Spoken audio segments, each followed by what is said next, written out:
Olá pessoal, boa tarde, sejam bem-vindos ao Café com a Doutora Vivian.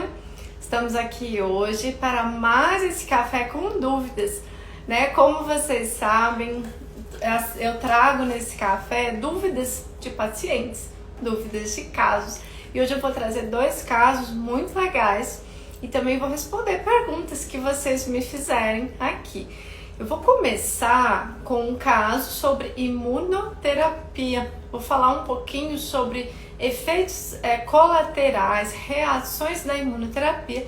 Especificamente, vou responder uma pergunta que a paciente me fez sobre se a imunoterapia, se ela causa algum efeito na glândula tireoide. E vou contar também um outro caso, responder uma outra pergunta, paciente que me perguntou, né, por que acontece a metástase no cérebro? Por que acontece quando está controlado a doença no organismo, no corpo, mas acontece a metástase cerebral, né? Por que isso? Então vamos chamar o pessoal para a live, vamos chamar aqui, né? A gente está aqui ao vivo, nesse café de terça-feira, vamos pegar o café aí. O Instagram demora um pouquinho para avisar para o pessoal que a gente está aqui ao vivo, mas vamos chamar o pessoal aí para esse vídeo ao vivo. Eu acho que está demorando bastante hoje para o Instagram falar, mas vamos lá. Então, primeira pergunta, a questão dos efeitos colaterais da imunoterapia. Por que a imunoterapia causa alterações na tireoide? Como o próprio nome diz, a imunoterapia vai estimular o sistema imunológico da pessoa, né? E ela pode criar uma reação exacerbada, uma reação exagerada do sistema imunológico, causando o que nós chamamos de reação autoimune. Quando o corpo ele não reconhece aquela glândula tireoide como parte do próprio corpo, ele pensa que a glândula tireoide é um órgão estranho. Por que isso? Porque a imunoterapia faz com que o sistema imunológico, a imunoterapia faz com que o sistema imunológico aumente a imunidade, aumente as células de defesa. Então o que acontece? A imunoterapia, estimulando o sistema de defesa, ela pode fazer com que a tireoide funcione mais ou menos. Ou seja, ela pode causar um hipertireoidismo, que é o funcionamento exagerado da glândula tireoide, ou ela pode causar um hipotireoidismo, que é um funcionamento lentificado da glândula tireoide. E essa é uma reação comum causada pela imunoterapia.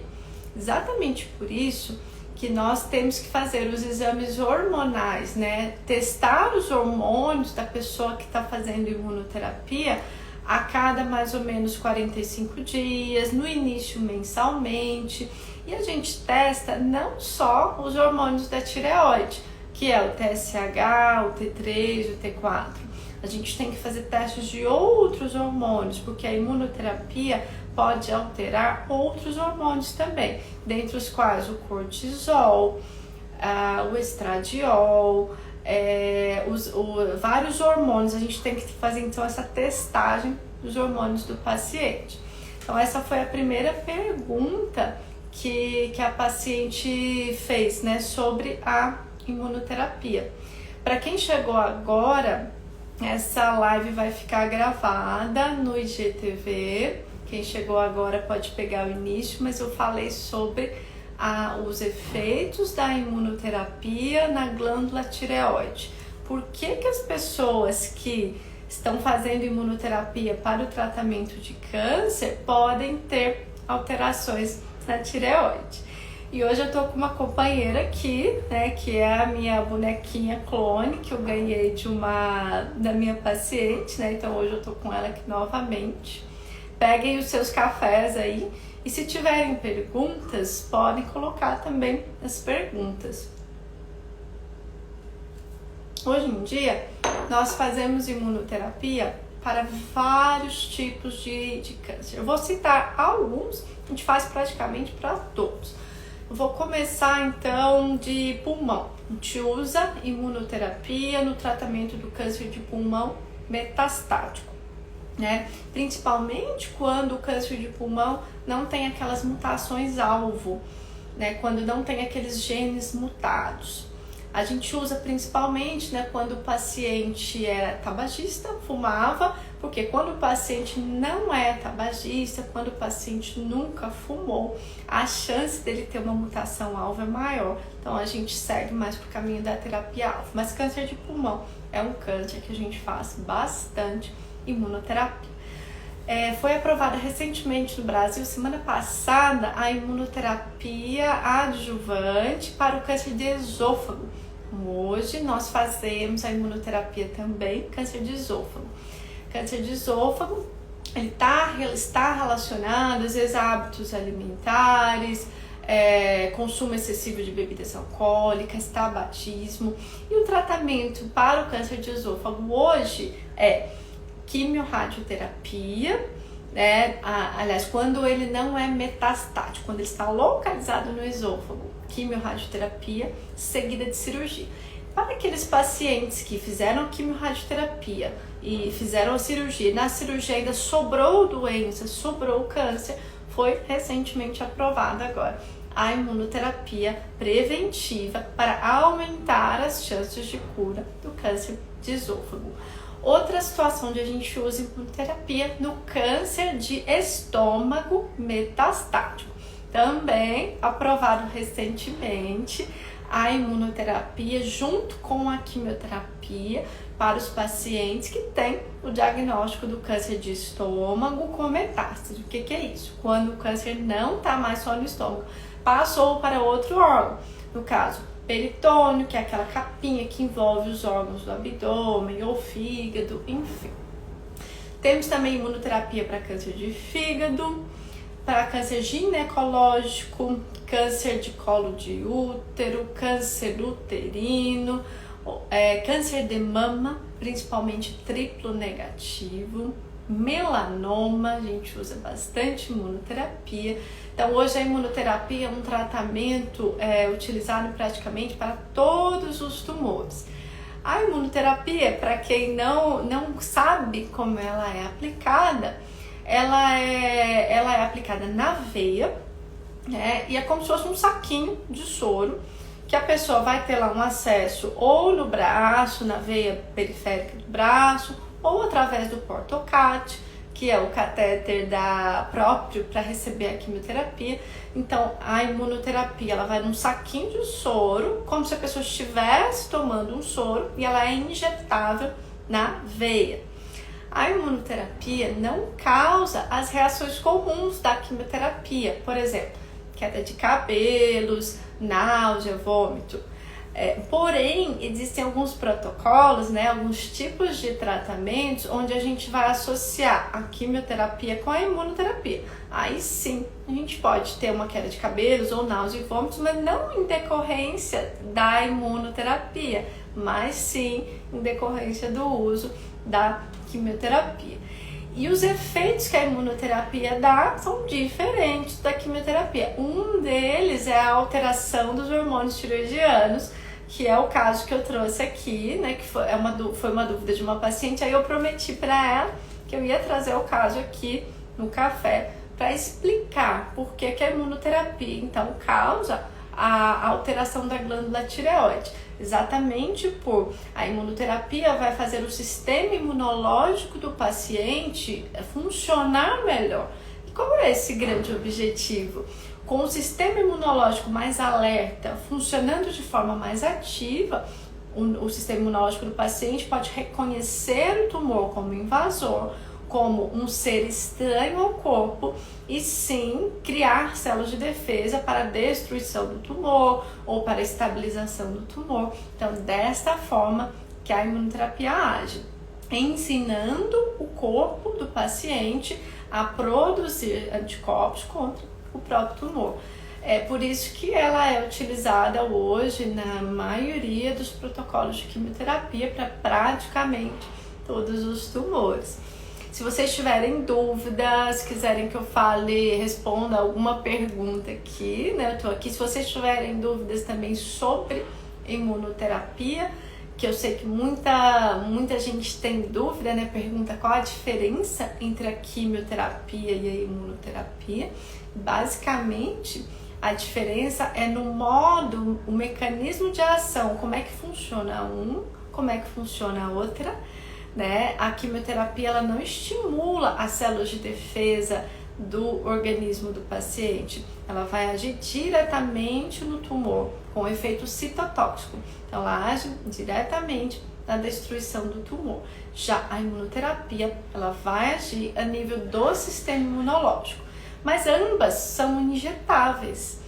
A gente não tem ainda a imunoterapia moderna oral. A imunoterapia moderna, essas novas drogas que chegaram, são todas venosas, né, dadas pela veia, ao passo que nós temos quimioterapia oral. Então, também é uma diferença, né? Nem toda quimioterapia é na veia, existem formas de quimioterapias, ó, a bonequinha caiu, existem formas de quimioterapias orais, porém, a imunoterapia, ela é dada de forma venosa.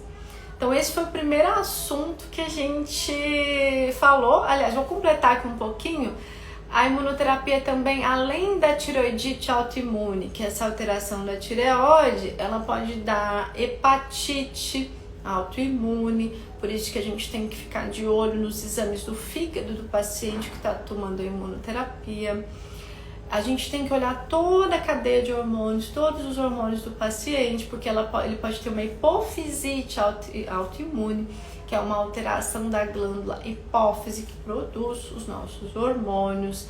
Existe também uma nefrite autoimune, que é uma alteração renal dos rins, que a pessoa pode ter quando está utilizando a imunoterapia. Ainda bem que essas alterações mais graves, como a hepatite, a nefrite, a pneumonite, que é a inflamação do pulmão, né, e a hipofisite, são complicações muito menos comuns. A alteração da tireoide é uma das alterações mais comuns, mas ainda bem que uma das mais fáceis de manejar. E quando o paciente tem uma alteração da tireoide, a gente não precisa suspender a imunoterapia. Se existe uma alteração onde a tireoide está funcionando muito, a gente faz um medicamento para lentificar um pouquinho a tireoide. Ao passo que se existe uma situação onde a tireoide para de produzir os hormônios ou produz de forma mais lenta, a gente vai repor os hormônios. Já no caso de situações, por exemplo, onde eu tenho uma alteração... Oi, Anne, boa tarde pessoal. Já no caso de situações onde eu tenho alteração do fígado, do rim, do pulmão, causadas pela imunoterapia, algumas vezes eu vou precisar suspender, né? Depende do grau dessa alteração. Então, para quem chegou agora, esse vídeo vai ficar gravado, essa live, esse café. Eu estava falando sobre o uso da imunoterapia na oncologia moderna. E eu estava falando da diferença entre a imunoterapia e a quimioterapia, dos principais efeitos colaterais, da diferença entre uma e outra. Para quem pegou só esse finalzinho, pode voltar lá no início que que vai ficar gravado. Outra questão que eu vou falar, que eu prometi aqui, é sobre a questão de metástases cerebrais. Eu vou contar um caso. Um paciente meu de câncer de colo, câncer de intestino, inclusive a gente está no Setembro Verde. Ele tem um câncer metastático para o fígado e o câncer está estabilizado com a quimioterapia. Porém, mesmo estando estabilizado do pescoço para baixo, está tudo estabilizado, surgiu uma metástase no sistema nervoso central, uma metástase cerebral. E aí ele me pergunta, mas doutora, como explicar isso se o tumor está controlado no fígado, mas surgiu uma metástase no cérebro? Então o que eu expliquei para ele? Os quimioterápicos, o tratamento oncológico, os imunoterápicos não penetram bem no sistema nervoso central. Por quê? Porque nós temos uma barreira de proteção em todo o nosso sistema nervoso central, que é o cérebro, a medula, que vai prevenir, proteger o sistema nervoso contra agressões externas, porque o sistema nervoso, o tecido neural, é um tecido muito frágil, muito sensível. Então essa barreira é uma barreira de células que impede que substâncias nocivas entrem no sistema nervoso central e provoquem um prejuízo nas células, que nós sabemos que as células do sistema nervoso central são células que não se dividem, não se reproduzem como as nossas outras células. E isso acontece, essa barreira hematoencefálica que a gente chama, que é essa barreira de proteção das células, elas não só protegem o nosso cérebro, o nosso sistema nervoso contra as agressões externas e internas, assim como elas impedem que as drogas, que os quimioterápicos cheguem no cérebro. É por isso que um medicamento que pode estar agindo muito bem no organismo do paciente, no tumor do fígado, no tumor do intestino, só que ele não penetra bem, ele não chega bem no cérebro. E a célula do câncer, ela é esperta, o que ela vai notar? Ela vai ver onde é que tem a menor concentração do remédio para onde eu vou escapar. E dessa maneira, ela pode escapar para o cérebro. Mas isso não quer dizer que houve uma falha de tratamento. Não, porque na verdade o medicamento, os quimioterápicos comuns, a imunoterapia, não penetra bem no sistema nervoso central. Estão sendo desenvolvidas novas drogas, e aí são drogas, terapia-alvo molecular, que tem uma penetração melhor. Mas não significa então que se um paciente tem uma doença sistêmica, ou seja, do pescoço para baixo controlada e desenvolve uma metástase no cérebro, que houve falha daquele tratamento. Não, significa que o tratamento está funcionando sistemicamente do pescoço para baixo, só que ele não penetra adequadamente no cérebro. Então sempre que a gente tem essa situação, qual é a nossa tendência como oncologista? Seguir o tratamento sistêmico caso esteja funcionando, ou seja, tumores do pescoço para baixo, paciente com metástase no fígado, no pulmão controlados, mantemos o tratamento porque está dando certo. E tratamos de forma local o sistema nervoso central, porque aqui não é uma falha de tratamento, mas sim uma indisponibilidade da droga no cérebro, ou seja, a droga não penetra da forma adequada no cérebro, porque nós temos a barreira hematoencefálica, que serve como uma barreira de proteção, mas nesse caso ela prejudica a entrada dos medicamentos. E aí vem a questão, então como é que a gente faz, doutora, quando um paciente tem a doença controlada e desenvolve uma metástase no sistema nervoso central, no cérebro? Hoje em dia, a gente tem técnicas cada vez mais modernas de radiocirurgia, Então, onde a radioterapia é aplicada de forma local, de forma certeira, na metástase cerebral. Então, dessa forma, a gente vai atuar nessas metástases cerebrais de forma local, através principalmente da radiocirurgia. Hoje em dia, muito raramente, a gente precisa fazer neurocirurgia, que são aquelas cirurgias convencionais, onde se abria a cabeça, cirurgias maiores. A grande maioria dos casos de metástases cerebrais no cérebro, a gente consegue tratar com a radiocirurgia. Quem faz a radiocirurgia é o pessoal da radioterapia intervencionista. E hoje em dia, praticamente todos os meus pacientes com metástase cerebral, a gente consegue fazer a radiocirurgia. Existem alguns casos de exceção, que eu falei, casos com uma carcinomatose meningia, que são casos mais avançados, ou casos em que a lesão, metástase é muito grande, que a gente não consegue ir por esse caminho. Mas a grande maioria dos casos a gente consegue controlar bem com a radiocirurgia. Então esse era o segundo caso que eu queria passar para vocês. E vocês estão muito quietinhos hoje, eu quero saber se vocês têm alguma pergunta aqui. Quem chegou agora, boa tarde, gente. Boa tarde a todo mundo que está aqui. Obrigada por estarem aqui. Quem chegou agora, Esse café vai ficar gravado lá no IGTV depois. Compartilhem, marquem as pessoas aqui.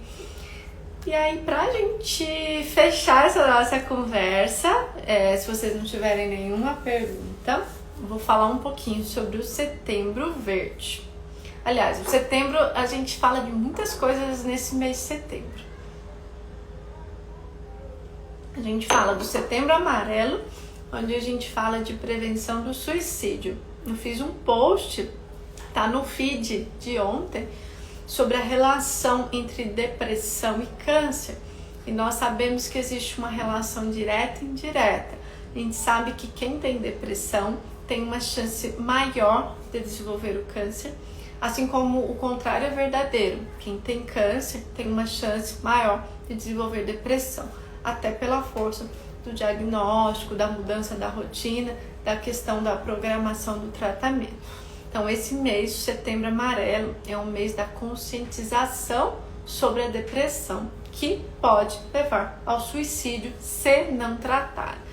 Então, se você apresentar sintomas de depressão, que é aquele desânimo crônico, tristeza, vontade de chorar, desânimo pela vida, isso é comum, assim, é claro que a gente não vai acordar bem todos os dias, né? Só que se isso se tornar rotineiro na sua vida, se você fica uma semana triste porque aconteceu, teve a morte de alguém, isso é normal, tá, gente?